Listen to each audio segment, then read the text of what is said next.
Hello, welcome to my channel. I want to thank you for stopping by, watching the video. I hope that you subscribe and come back and join us. And I also want to ask you to like and share the video so that it can reach more people and that the channel can grow. And the liking of the video does help the video circulate. So I appreciate that as well. So we're going to jump right into the reading. And this is a very practical, this is also, I'm sorry, I always forget to do this part of my videos where I explain how my readings go. So the videos, as far as the videos, I do a general reading. Usually the general reading is a little bit longer because it's general. I get more in depth about the overall, I guess, meaning of the spread. And then also, I do a love reading and a finance reading, and the only reason I wouldn't do one or the other is I always do a general reading. One or the other, love or finance, might get cut out depending on how long the other readings go. Okay, so let's start with the general reading. The general reading here, this is very practical. There's something here about making practical moves or taking practical steps, but there is a delay. There is a hesitation on your part to make this. And I might pull some more cards on this because I'm curious to know exactly what might be that first move. There's something here about learning something new or doing something new. All right. So this might be both. This might be you doing something new in which you had to learn something new. And a reason why I feel, and this is just my intuitive feeling here, I might be wrong, but I feel as though you might be hesitant to make this move or start this something new is because you don't feel ready. This could be literally something as simple as having to take a test. So whoever's watching this, if you have some like tests that you have to take for whatever reason, there are a multitude of reasons you might have to take a test. You don't feel ready for that test. So there's something here about, I feel like there's an insecurity about the first step in whatever needs to be done. Now that is very practical. And then you do have the Fool card coming out in this reading, and the Fool card is coming up in the reverse, which I usually get cards on major arcanas because they are a little bit more heavy energies. And so when I like to pull the energies down, and then when I get these heavy energies in readings, it elevates the reading. So I want to make sure that I'm not signaling alarms where there doesn't need to be alarms, or not giving the reading as much weight as it deserves when there needs to be alarms. So I would say I'm going to correct. I think because this is all there's all very new energy. So I feel like the Fool card coming up in the reverse here is more of a warning. Okay, so warning. So like I said, I didn't want to signal alarms where there didn't need to be alarms. I feel like it's more of a warning. I feel like your lack of willing to take this first step, because I really feel like it's a first step here, has more to do with, again, the insecurity behind having to do whatever this new thing is, because you don't feel prepared, or you don't feel ready, or you don't feel like you have enough knowledge. Like there's a deep-rooted insecurity about this first step that needs to be taken. And the Fool card coming up in the reverse here is more of a caution card, telling you that maybe you're correct about that. So this needs to be like, this is more about a self-assessment and being honest with yourself. Like there's some honesty that needs to be had here. Yeah, some honesty that needs to be had here. I think someone's lying to themselves. Somebody's lying to themselves about moving forward with the situation. Okay, I just continue to pull cards because I really didn't want to lead you astray, and I don't want to lie to you. So these are the last cards that I pulled for the situation. You got the Seven of Swords here with the Ace of Swords and the Ace of Pentacles in the reverse, and you got the Ten of Swords in the upright. Now the Ten of Swords did not come up in the reverse, which would have been a more a desirable outcome for the situation. I'm not going to continue to pull cards here because the cards just get more daunting after that as I continue to pull. And then I just split the deck and I got the Eight of Pentacles. So that's a far cry from the Page of Pentacles. So I do feel like this is a warning reading for you that you need to do some proper, honest self-assessment, okay, about whatever situation that you're in. And you need to make sure that you're not lying to yourself about your preparedness and how ready you are to do whatever this thing is that requires very practical knowledge, okay? So this is something very practical, something with it that you can't, something that you cannot BS your way through. Like, I think a good example of this is this is just for me, like a good reference point, because I experienced it when I was in school. If there were certain classes that, for like electives or for, electives, graduation requirements, general electives that you needed to take in order to just fulfill a requirement. And those classes, because they were first year classes or electives and they weren't in your major, and they required you to do some stuff to get a decent grade, but it wasn't like I had to buckle down and study 2-3 hours every day for those classes. They were, slide by classes. You could BS your way through those classes, right? Write a good paper about some stuff that I glossed over and looked at a couple of peer review, articles about this and that and the other, BS some shit together. There's the paper, got a decent grade, got done with the class, right? And then there are other classes. I remember specifically a statistics class that I had to take where math had never been a difficult subject for me in school. I've always been decent at it. It was never my degree that I got a degree in didn't require any higher level math. So it wasn't like I had to dedicate myself to studying hours and hours on end to get get through calculus or calc 1 or 2 or anything like that. So it wasn't, so the math that I had to do, trigonometry, I think I had to go as high as trigonometry, and that was pretty much it. And it was always pretty easy for me. I didn't have to I think the only math class that I really had to buckle down for in high school was geometry. Geometry just did not click for me for some reason, but I got through it. It wasn't the most difficult thing in the world. And then I went to college, and the math class that really kicked my butt for the first time was statistics. Statistics kicked my butt, and it was the first time in a math class, not saying overall in school, but a math class that I had to really oh no, I have a problem here. This is tough. And I had to buckle down, and then we had a lab with that. And that was the actual class was easier than the lab.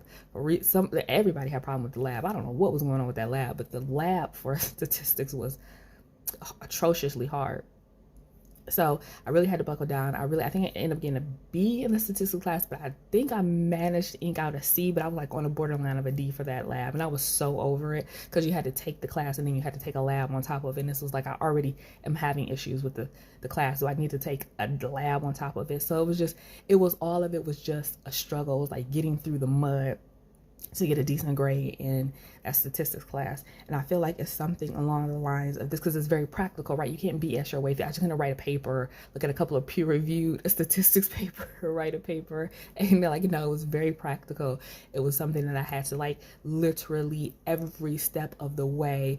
I think that it's I'm sorry, I'm using a bunch of examples here because they're coming in my mind. The bad, going literally a mud river, where you're literally walking through the mud and you feel every single muscle to get from one end of the river to the other end of the river, where you look over and there's another person right next to you and they're taking leaps over the river. So they're skipping a lot of the physical work that has to be done to get to the other end of the river because they're leaping over the river. And so where before other things in your life, you can leap over the mud to get to the other end of the river, this particular thing that you're dealing with right now is something that you literally have to walk. It's very practical and it's very grounded, and you feel every muscle, and you feel every inch of getting from one end of that mud river to the other end of that mud river. You can't leap, you can't skip, you can't BS. And so because of that, you have to be very real with yourself, and you have to be very practical, and you have to be very honest about the assessment. You're assessing yourself. Maybe there's an assessment at the end of whatever this thing is that you're doing. Maybe the assessment is a loss of money. Maybe you have to invest money. Like if you do this thing and you have to invest money and you don't know how to do it, you're going to lose big, right? So the Fool card in the reverse here is a warning alarm. Like if you're not ready to do this, do not do this. Do not lie to yourself and do this, because you're going to lose. I don't know how big the loss is. I don't know how much you're investing in whatever it is you're doing, but you're going to, whatever it is that you invested, you're going to lose because you weren't honest with yourself about, you're going to fail or you're going to lose because you weren't honest. And the reason, I'm telling you, the reason is because you weren't honest with yourself about your preparedness for embarking on this venture. And so all the universe is telling you is not that you're going to fail the venture. The universe is telling you you're going to fail if you are not honest with yourself about how ready you are, how much knowledge you have, and how prepared you are in order to do it. So if you are not ready, it's time to buckle down. Maybe that first hit, maybe you need to do it. Maybe you need to do it. Maybe you're not.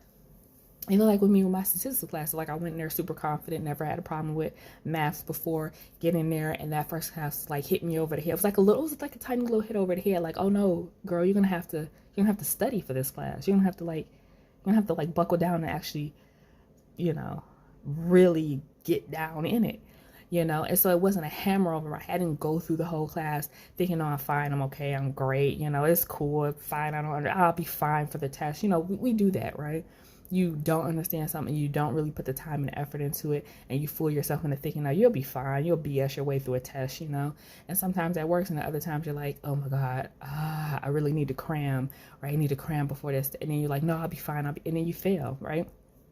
So to avoid that was the first time, one of the more mature moments in my life where I realized that no, I need to really study before that first test, because I don't want to get to that first test and be insecure and nervous and scared and cramming and having to remember stuff that I didn't really understand to pass a test, and then put myself you put yourself behind, right? You're putting yourself behind. Once that first test is done, you fail it, and now you have to play catch up, and I didn't want to do that to myself. And so I buckled down after that first class, and I realized how difficult statistics really was, and I buckled down, and I made sure that I did everything I needed to do in order to be ready to pass that class the way that I needed to.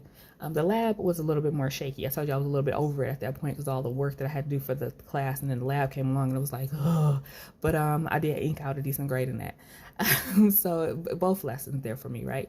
And so that's the lesson for you, is like, don't kid yourself. Don't invest in this. Don't start this and then fool yourself all the way up into the assessment moment, whatever the assessment is for this particular venture, whether it's getting return on an investment, whether it's a test that you have to take, whether it's whether it's like, I don't know, be something that's, silly as, not silly, but like, your car, maybe your car is, needs a lot of repairs or needs something done to it. I didn't get the chariot, so I don't think it's that, but I'm just saying maybe that's, very practical, something very practical in your life. And you're kidding yourself. Like you hear this noise in your car every single freaking day, and cars don't make this noise. And for some reason, you're fooling yourself into thinking, no, it's fine. It reminds me of an episode of Big Bang Theory where, again, just an example, and I'm gonna wrap it up. Penny for the Big Bang Theory, Leonard was in a car with her, and they were driving, and the girl's engine light was on. And Leonard mentioned to her, he's like, do you realize your engine light is on? And she's like, oh yeah, no, that's always been on. And it's like a pause and a laugh, like, we're not going to be nonchalant about the fact that your engine light is on. And Penny's just like, no, that's part of the car. That's not part of the car. When your engine light is on, that means there is something seriously wrong with your car that's going to stop it from working in the most inconvenient time while you're driving it. Because the car never stops working when you're not driving it, right? It always stops working while you're driving it. And that's what the universe is telling you here. Your car, whether it's the metaphorical car or the figures, or the literal car or the metaphorical car of your life, it's going to stop running while you're driving it. And that is very inconvenient and a little bit dangerous. Okay. And that's why the Fool card came up as in reverse. So do not lie to yourself about whatever this thing is. You know, there is something in your brain that is keying you in your brain, like, it doesn't feel right. I know, but it's you and not something on the outside. Because it's easier to, I think we're I would be like, the universe would be more forgiving if it's something on the outside where you're not seeing red flags about. So this is not red flags. This is not a red flags reading. This is a you flag reading. This is you. You know you're insecure about something because you know that you're not really 100% ready for it. You know that, but you're lying to yourself. And then you're going to get hit over the head with the hammer when this thing fails, and you're going to have to do you're going to be forced to do an honest assessment then, you know. But at that point, when we get to that point, I think when we're that delusional, we have deluded ourselves that much where we get to a point and then we've publicly failed with something, then we start blaming other things, right? We can't blame ourselves because we lied to ourselves long enough to get to this point. And then you have to start pointing the fingers everywhere else. So what the universe is telling you is, don't get to that point where you publicly fail with something and then you have to point fingers because you can't be honest with yourself about why you failed that thing when the whole time you knew you weren't ready, you knew you weren't insecure about it, and you knew you weren't prepared. So the universe is telling you, before you start this, do an honest assessment. Have you done the work? Do you have the knowledge? Are you prepared? Because if you are not, if you do not have a yes check mark on all those things, this will fail. Okay, so that is the general reading. That is it. That is the message that I have for you. It's more of a warning, a warning, a warning, warning. You're in your mind, you already know what this thing is. Okay, now let's do a love reading. Let's jump into the love. Making good time here. Making good time. Let's do the love. What's going on in my viewers' love life? And there will be timestamps. I'm time stamping. I am time stamping the general reading, the love reading, the finance reading, so you can just jump around to the parts that apply to you, the parts that you are interested in. And you can check out those timestamps in the description. Oh wow, there's a lot of energy. You know what? This is crazy. I have literally gotten the Emperor card, because you know what? I think I conjured up this Emperor. For some reason, this Emperor energy might be a little pissed at me because I did a whole but it was the reverse Emperor. This is the first time I've gotten it in the upright, but I have done a whole takedown of the Emperor archetype in 2 videos. Now my last 2 videos, I've had to go in on this Emperor card, and I've mentioned both times how frustrating this Emperor card is when it comes to doing readings, how difficult it is to place this goddamn card. And go back and watch my other 2 readings, and they both are pretty much the whole general readings about the Emperor. So you don't even have to search for it. It's just, that's what I talk about in those last 2 readings. And it's like, he is just on my neck, this archetype Emperor. Is, I don't know when I have conjured this energy, and it will not leave me alone.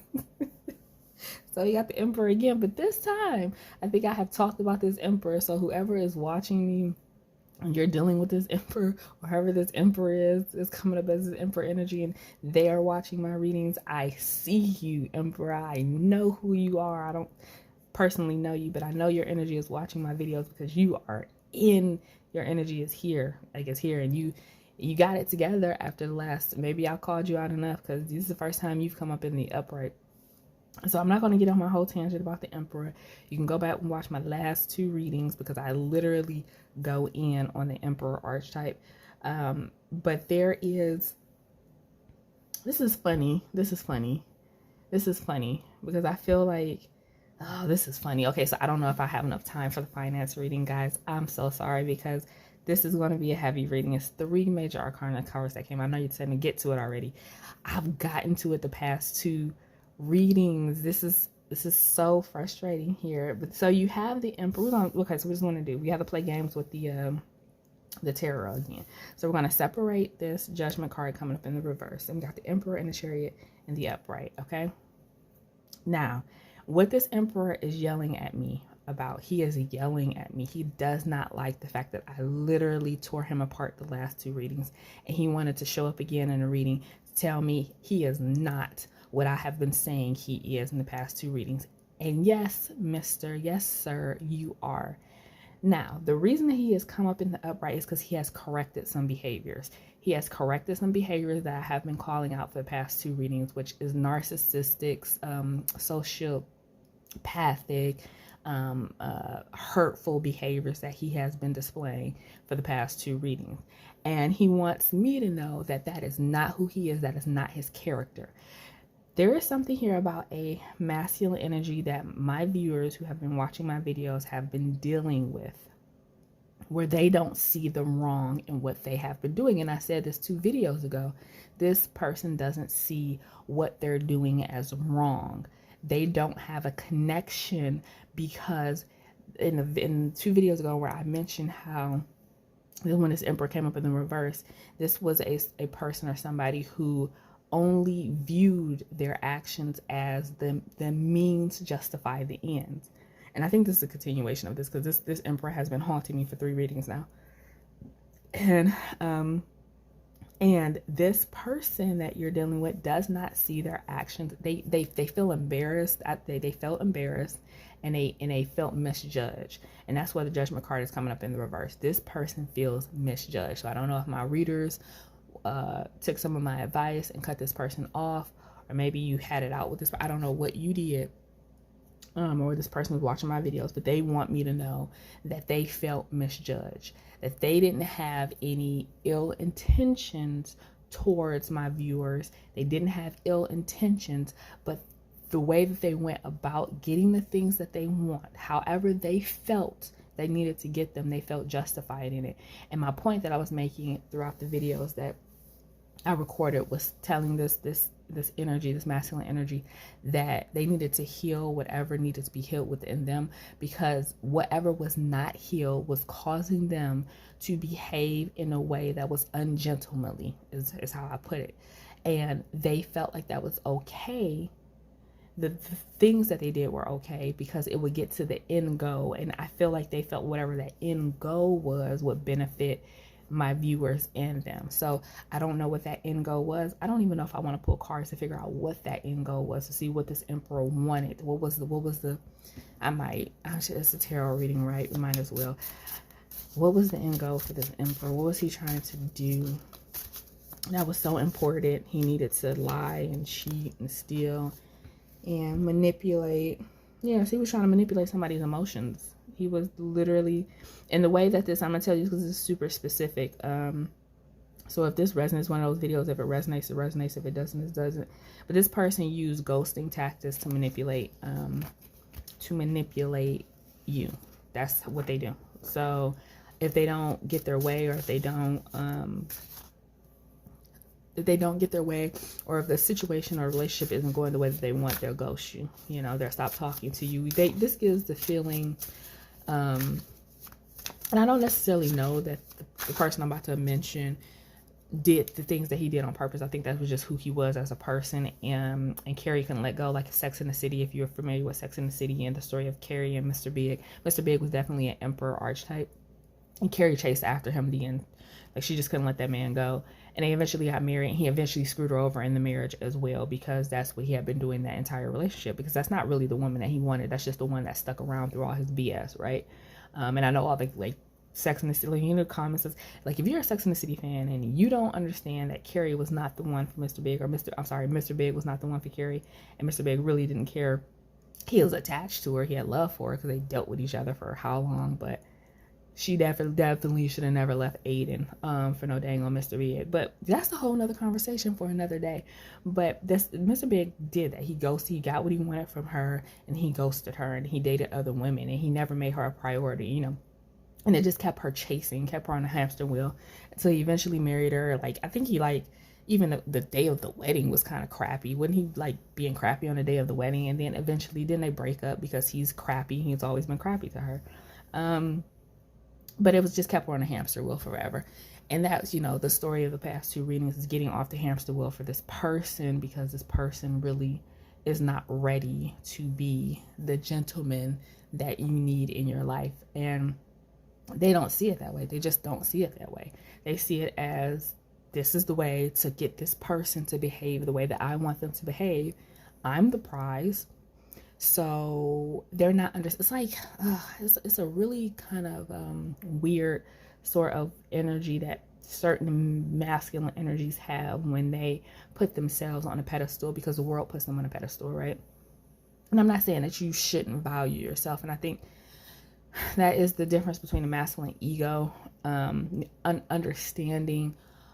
And that's why it takes the feminine to create boundaries in relationships, because the masculine ego does have a huge problem with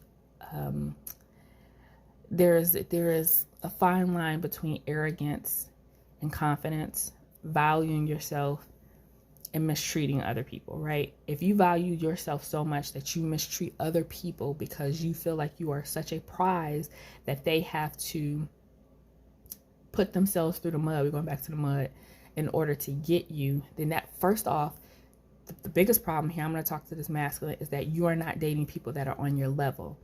But then also, when you have a masculine energy who's not in his gentlemanly energy, he doesn't want people on his level, specifically mates, because when mates are on his level, see, if this masculine energy was actually looking for an empress, right, you would not have to create narcissistic rules and games to keep people in check so that they do what you want them to do, so that you can feel that they're worthy of your affection or attention. You get what I'm saying? So this person automatically doesn't date people who are on their level, because someone on your level would not have to play games to be worthy of your affection or attention. So this person is, what they're looking for is an empress. They don't know that, though. They don't know that that exists.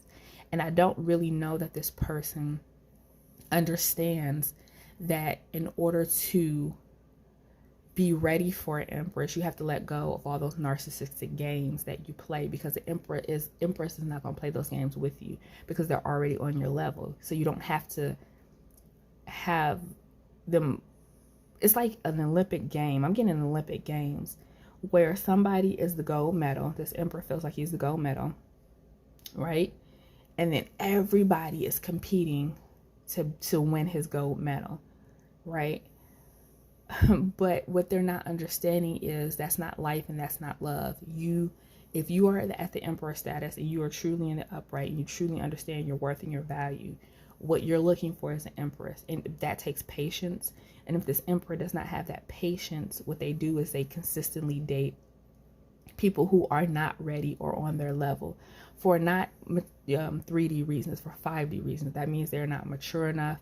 They don't have the confidence. They don't know what boundaries are. They aren't healthy. They need healing. They need all of these things that this emperor takes advantage of in order to keep these people on that hamster wheel, because he already doesn't feel that they're worthy of him.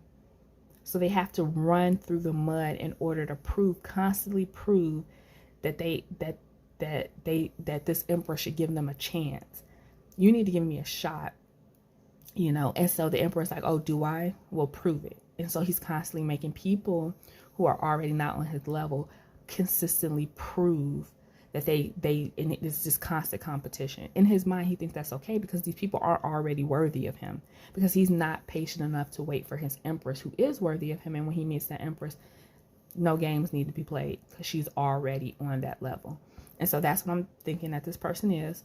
And that's why I'm thinking they don't understand why their behavior is unacceptable and rude and unconscionable and just not how you treat people, right? Because they have put themselves on a pedestal. They are on the pedestal. They're coming up as the emperor. So they're on this pedestal, right?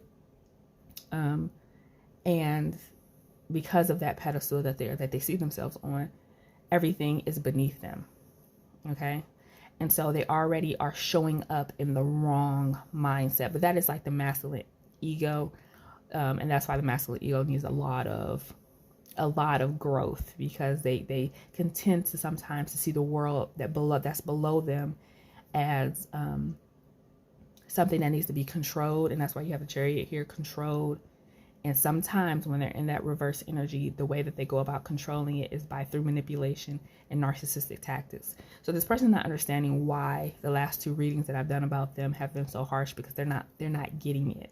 They're not getting it, that what they're looking for is the Empress. They're not finding it in any of the people that they're dealing with. And so the way that they're trying to compensate for that is by dealing with people who are not really worth their time or their energy, and to make themselves not feel lesser. Like they literally, I'm telling you, it's literally like, I'm coming off my pedestal to deal with you peasants. I'm sorry, this is the way that it's coming out, to deal with you peasants. So you run around in circles to make me feel like my time is not being wasted by getting off my pedestal. I took the time to get off my pedestal, and you want me to entertain you?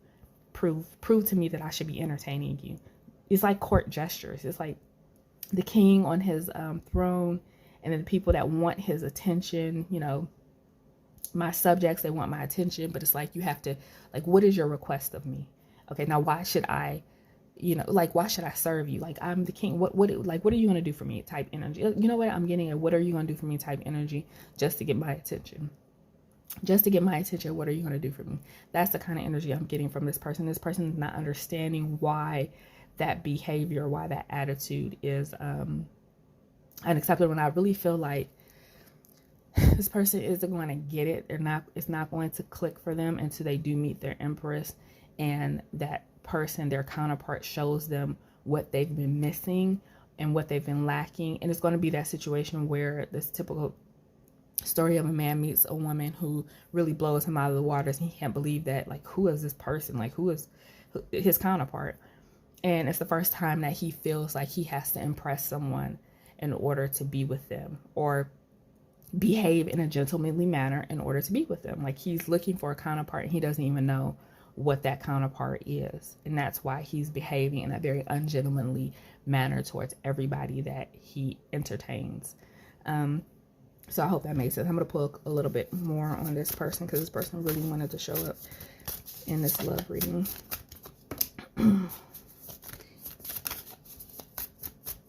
Anything else you want to tell me about this Emperor that keeps showing up in my readings?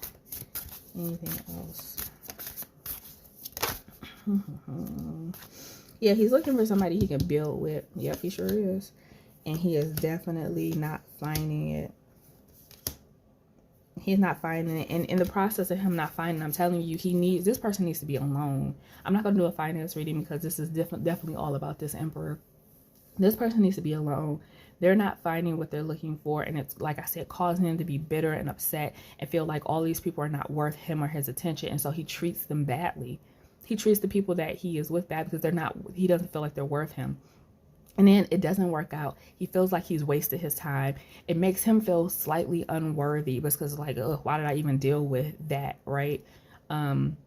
I'm saying him, but really it's just a masculine energy. I'm not even trying to use masculine and feminine terms here, but it just naturally comes out. But it's really just a masculine energy.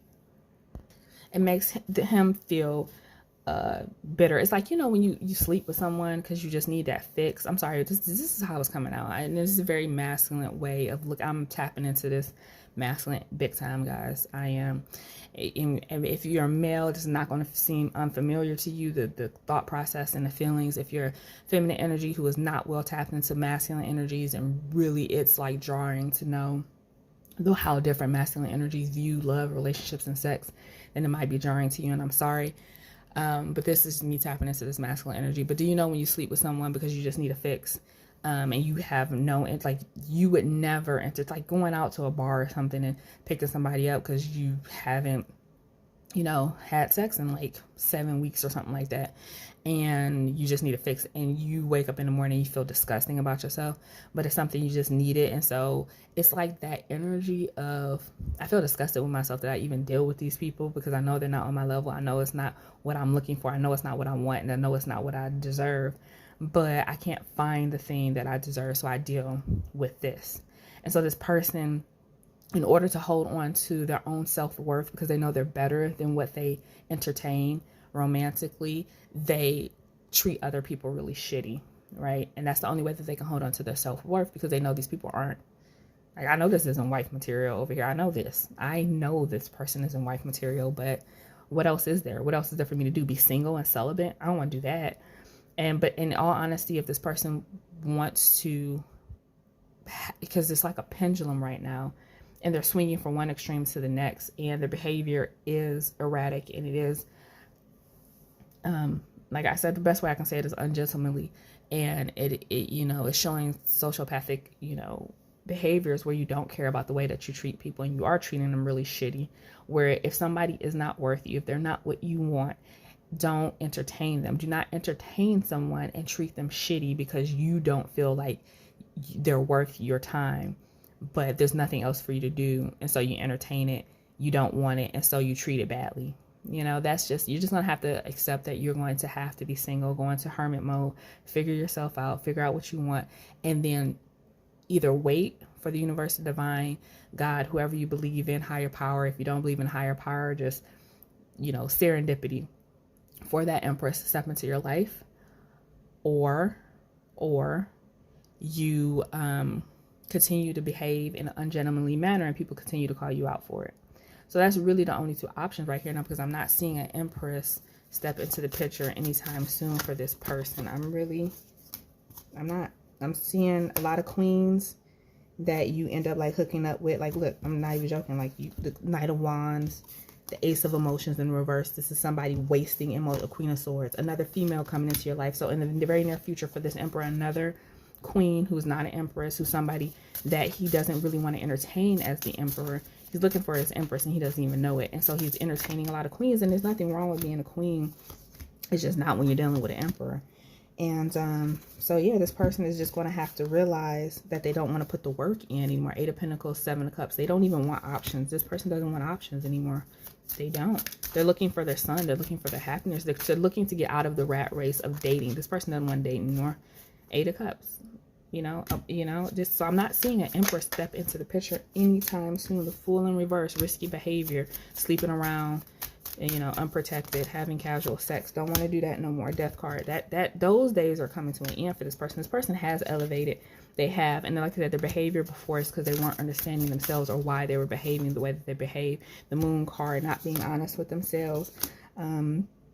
Not putting into work into their intuition, listening to their intuition, listening to their inner guides, listening to what Spirit is trying to tell them. Until you do the work and you go into that hermit mode and you stop with the shitty behavior towards people who you're not interested in settling down with, this Empress is not stepping into your life, because Spirit is not going to allow her to step into your life, because your behavior hasn't changed, and your behavior needs to change first before. And you're not hearing it with the Ace of Swords in the reverse. You're not clear about... Yeah, I'm not seeing the Empress come into this picture for a very long time. This Emperor needs to work some shit out and need to get their shit together before they meet their Empress. They still have some karmic lessons that they need to learn. They still need to stop effing around, stop sleeping around, stop treating people badly, stop entertaining things that's not worth them. Stop trying to justify another queen. You got 2 more queens coming into your life.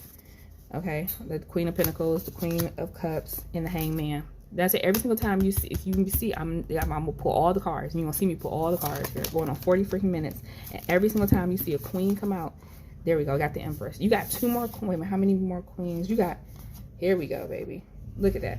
So you got 2 more queens coming into your life. 5 of Emotions after a period of sadness and literally holding back. Oh, this Empress is sad because she has to hold back. The Empress is holding back. She's sad. She's in a. This might be you. Or this might be this Empress. Who is this Empress? Yeah, but I'll finish my thought. I'm going to pull all the cards in. Every single queen that I come up with is going to come up with low energy cards, knights and aces and pages. And then it's just going to stop. And you saw that with the last 2 queens. The energy stopped because you know they're not for you, because you're looking for this Empress. And this Empress is going to show up. You got 2 more queens. You got a Queen of Swords and a Queen of Pentacles. So you might have an air sign and an earth sign coming to your life. That's not going to go anywhere because they're not for you.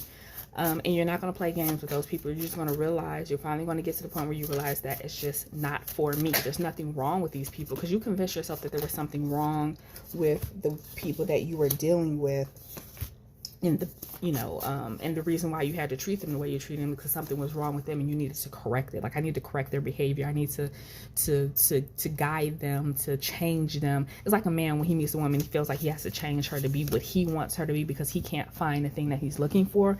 And Spirit is not going to allow you to continue to do that.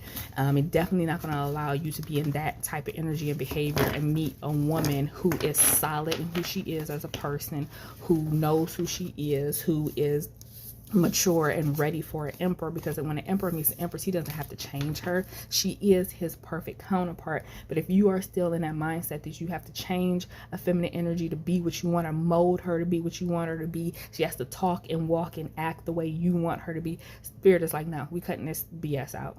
That BS is not going to happen with our empress. We grew that empress. It's like Spirit is saying, we grew her. We raised that empress. You are not coming along. You are not above us. You're not coming along and trying to change our empress. And you're in that position, that emperor right now is in that position where he's still trying to change every feminine energy that he meets, because he doesn't feel anybody is worthy of him or his perfect person, right? He doesn't feel like they're perfect for him, so he has to change them, has to mold them, has to fix them. That's not going to fly with that empress. And so that's why you're not meeting her. And you got a couple more queens that you're going to meet before this realization kicks in for you, before you even, this empress even comes into your life. So I guess the best way, this 40 minutes of me explaining that and that emperor, because he has been stalking my readings for the past weeks. I might do maybe I need to do a whole reading just on the emperor himself, but I'm going to go ahead and get off now, because this is 40 minutes of me trying to get into the mindset of this emperor. And I need a break now. All right, guys. So thank you for listening. Thank you for tuning in. I hope that helped. Don't forget to like and subscribe and come back for my reading so we can figure this out together. And I will see you next time.